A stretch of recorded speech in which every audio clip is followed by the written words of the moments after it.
Bienvenue à tous, j'ai un immense plaisir de vous retrouver et de partager un secret qui va peut-être, Béat Hachem, régler beaucoup de problèmes dans votre vie. Est-ce que vous connaissez le principe que tout le monde met de côté, qui s'appelle la foi, pas que en Dieu, la foi dans les tzadikim, la foi dans nos sages. Il y a marqué dans l'Ikouté Moran une parole qui va vous faire trembler à bataille. Celui qui n'a pas foi dans les tzadikim, dans les sages de la génération, en refoua la makato.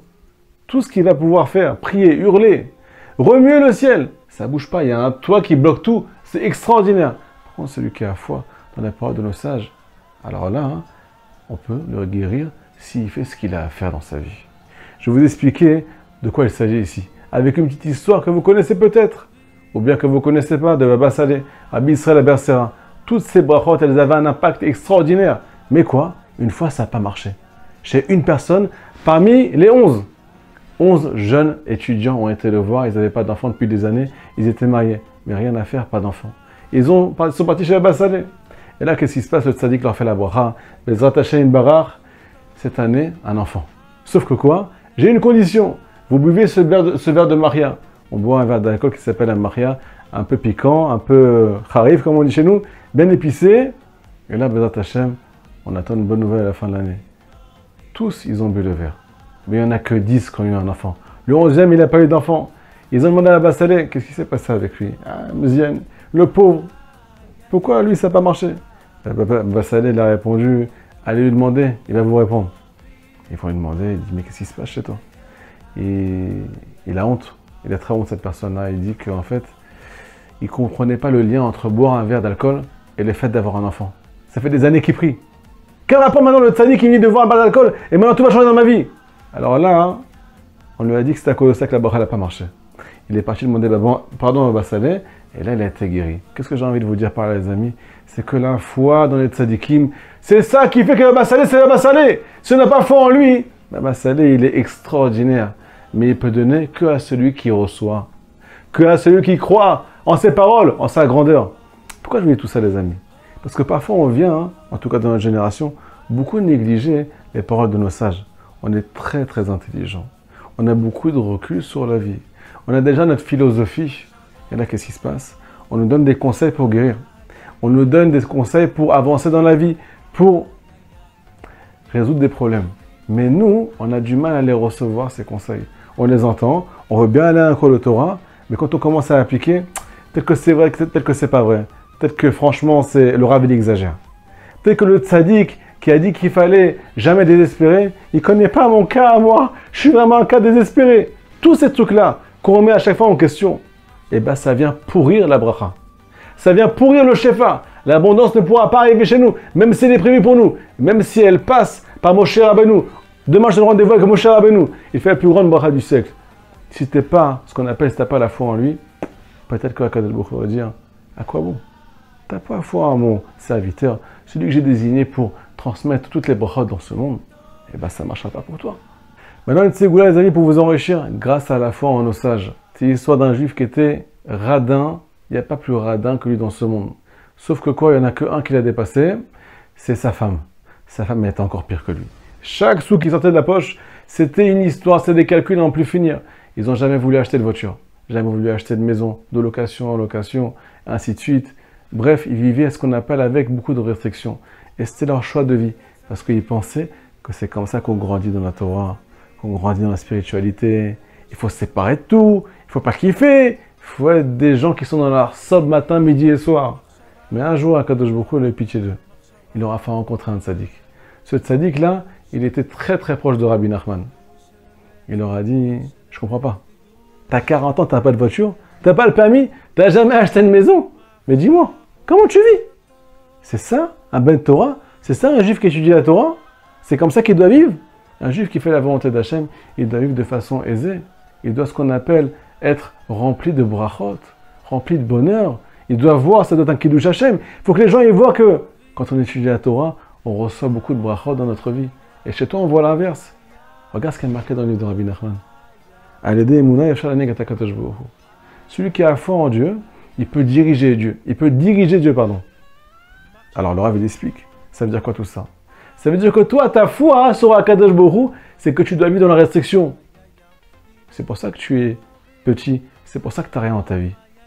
Mais maintenant, si tu changes ta foi et que tu comprends qu'Akadosh Baruch Hu, il veut que tu t'enrichisses, il veut que tu aies de façon aisée, parce que tu mérites, pas parce qu'Hachem est obligé de te donner, parce que tu es son fils et que tu fais sa volonté. Donc c'est pas ceux qui sont dehors et qui font des bêtises matin, midi et soir qui doivent s'enrichir. C'est vous qui devez vivre dans ce qu'on appelle l'aise et dans la richesse. Alors ce juif-là, quand il a entendu ça, il a eu beaucoup de mal à accepter parce que c'est changé toute sa vie, toute sa façon de penser, mais à la fin, il a ce qu'on appelle pris sur lui de s'annuler à son Rav. Je vous dis la vérité, son Rav un jour il a appelé, il lui a dit tu vas acheter un terrain dans le nord. Ce juif il dit j'ai pas beaucoup d'argent, Rav c'est compliqué pour moi, je dois parler avec la banque, ça va être toute une histoire. Le Rav il lui dit fais-moi confiance, va acheter ce terrain, tu vas t'enrichir. Il a acheté le terrain, à la fin il a reçu l'argent, il ne savait pas d'où il venait, il s'est enrichi. Le Rav lui a dit maintenant tu vas acheter la voiture. Il a acheté la voiture, il a réussi à tenir la voiture, à payer tous les frais chaque mois et ainsi de suite. Un jour, il a même acheté une maison à Ashdod, un duplex à Ashdod. Et aujourd'hui, il étudie la Torah matin, midi, soir. Il ne bouge pas du banc. Sauf que quoi? Ce que son Rav il dit, il le fait, ça ne bouge pas. Alors je vous dis la vérité, vous allez tous me sauter dessus. Celui qui n'a pas foi en ce que le tzaddik dit, qui ne s'amuse pas à faire des choses pareilles. Mais celui qui a une foi parfaite et qui s'annule complètement au tzaddik, alors qu'il fonce.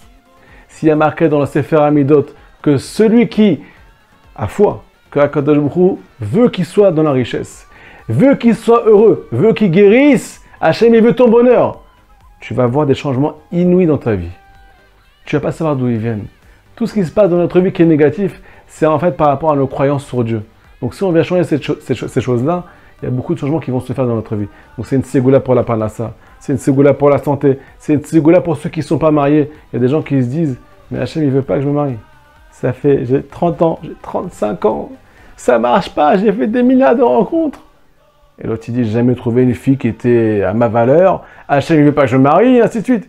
Mais mon frère, ma soeur, t'as pas compris. Tu crois que Hachem ne veut pas que tu te maries. Donc tu es bloqué, tu bloques tout au-dessus de ta tête. Si tu ouvres ton esprit et que tu comprends que Hachem veut ton bonheur, ça va ouvrir les portes du ciel. Maintenant on arrive à la paracha. Korach, vous connaissez tous Korach. Alors il est marqué dans la Torah qu'il était immensément riche. Deuxièmement, Pikar, il était super intelligent.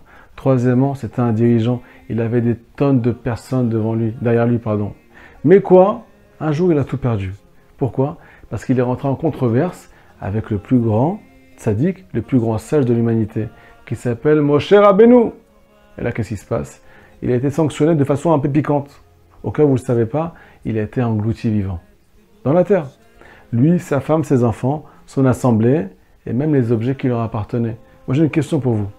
Il n'y a pas une faute plus grave que de ne pas être d'accord avec son rabbin, que de rentrer en controverse avec Moshe Rabbeinu? Il y a l'adultère, il y a le viol, il y a le vol, il y a le fait de ne pas manger cachère, je sais pas moi. On n'a jamais vu une sanction pareille dans la Torah, à part la faute de Korach, être englouti vivant. On n'a jamais vu une sanction pareille dans toute la Torah. Alors comment ça se passe? Tout simplement, il y a marqué dans les livres une réponse extraordinaire. C'est que Korach, il n'était pas qu'en controverse avec Moshe, il était en controverse avec Dieu. Parce qu'il a voulu défaire le dessein d'Akadosh Baruch Hu.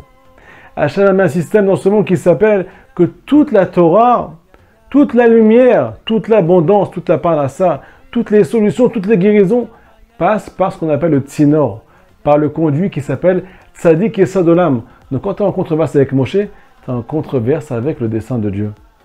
Parce qu'on ne peut pas recevoir la Torah sans passer par le tzaddik. On ne peut pas faire teshuva si on n'écoute pas les conseils des tzaddikim. Si on en fait qu'à notre tête, même si tu es intelligent, même si tu es riche, même si tu as beaucoup de compétences, même si tu diriges des tonnes de gens, ça ne va pas t'aider. À la fin, ça va bloquer à la fin. C'est pour ça qu'il a été sanctionné de façon aussi grave, les amis. Donc, Rabotai, j'ai envie de vous dire que on doit, dahouf, de façon urgente, s'attacher à notre tzaddikim et à s'annuler à leurs paroles. Si vous avez des questions, on est là pour vous répondre. Je sais que c'est un sujet qui est un peu compliqué et qui demande beaucoup d'éclaircissement. Mais attachez, on va développer ensemble. En tout cas, n'hésitez pas, on est là pour vous. Shabbat Shalom.